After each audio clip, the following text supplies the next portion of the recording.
કચ્છના ગાંધીધામથી ઝડપાયેલી નકલી ઈડીની ટીમમાં સામેલ એક આરોપી અબ્દુલ સત્તાર માંજોઠીને લઈ અને રાજકારણ ગરમાઈ ચૂક્યું છે, જેમાં અબ્દુલ સત્તાર માંજોઠીને લઈ અને રાજકારણમાં મોટા ખુલાસા। અબ્દુલ સત્તાર માંજોઠીના આપ નેતાઓ સાથે તસવીરો રાજ્યપ્રધાન હર્ષ સંઘવીએ ટ્વીટ કર્યા બાદ સોશિયલ મીડિયામાં રાજકીય ગરમાવો છે અને તેવામાં પોલીસે પૂછપરછમાં અબ્દુલ સત્તાર માંજોઠીનું નિવેદન પણ સામે આવ્યું છે કે તે આમ આદમી પાર્ટીમાં છે અને તે પૈસા પણ પાર્ટીમાં આપતો હતો। અબ્દુલ સત્તાર ઉપર જામનગર અને ભુજમાં કલમ 302 અને 307નો ગુનો પણ નોંધાયેલો છે।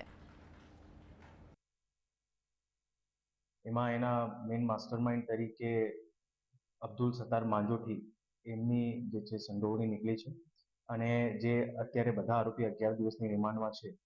આમાં ગઈકાલે એવું પણ એક ઘટસ્ફોટ થયો કે જે અબ્દુલ સત્તાર માંજોઠી છે એ આમ આદમી પાર્ટીના કાર્યકર છે અને અલગ અલગ ટાઈમમાં એ પાર્ટીના જે નાના મોટા કાર્યક્રમો હોય એમાં જે એમની ગેરકાયદેસર પ્રવૃત્તિ હતી એમનાથી જે પૈસાનું ઉપજ થતી હતી એના પાર્ટીની પ્રવૃત્તિઓમાં ઉપયોગ લેવામાં આવ્યો।